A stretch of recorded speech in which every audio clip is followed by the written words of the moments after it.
നമ്മളിവിടെ ഇന്ന് ഉണ്ടാക്കാൻ പോകുന്ന വ്യത്യസ്തമായ രീതിയിൽ ഒരു ബീഫ് ഫ്രൈ ആണ്.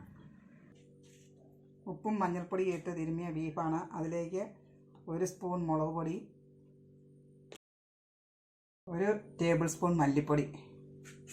ഇത് നന്നായിട്ട് മിക്സ് ചെയ്തെടുക്കണം.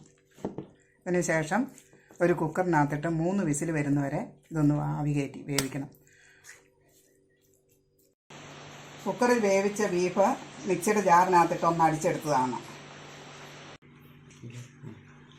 എണ്ണ ചൂടായിട്ടുണ്ട്. ഇതിലേക്ക് ഒരു 5 ചോള വെളുത്തുള്ളി, 5 ചോള ചുമന്നുള്ളി, ഒരു ചെറിയ കഷ്ണം ഇഞ്ചി ഇതൊന്ന് വഴറ്റണം.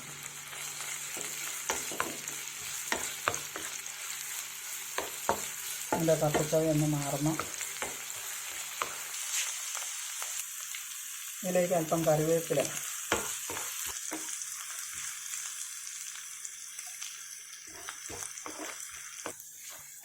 ഇത് ഏകദേശം വഴന്നു വന്നിട്ടുണ്ട്. അതിലേക്ക് 1.5 ടേബിൾ സ്പൂൺ കുരുമുളക് പൊടി, 1/2 ടേബിൾ സ്പൂൺ ഗരം മസാല, ഇതിലേക്ക് മിക്സിയിൽ അടിച്ചു വെച്ചിരിക്കുന്ന ബീഫ് അതിലേക്കിട്ട്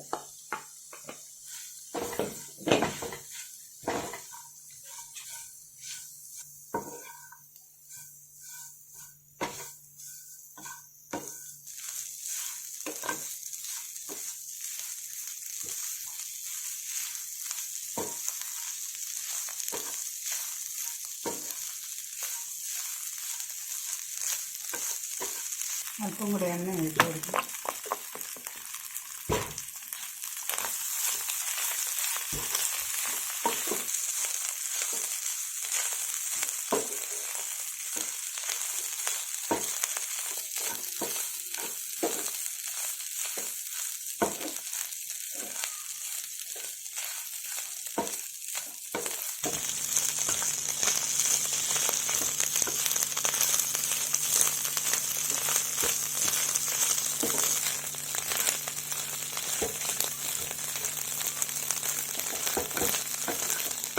ഇതിലേക്ക് അല്പം കൂടി കറിവേപ്പില.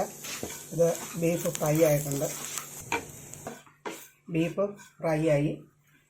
അത് ഇനി സ്റ്റവിൽ നിന്ന് വാങ്ങാം. ഈ റെസിപ്പി ഇഷ്ടമായെങ്കിൽ എല്ലാവരും ട്രൈ ചെയ്ത് നോക്കാൻ മറക്കരുത്. ദയവായി സബ്സ്ക്രൈബ് ചെയ്യാനും ലൈക്ക് ചെയ്യാനും വേണ്ട കമൻറ്റ് ചെയ്യാനും മറക്കരുത് കേട്ടോ.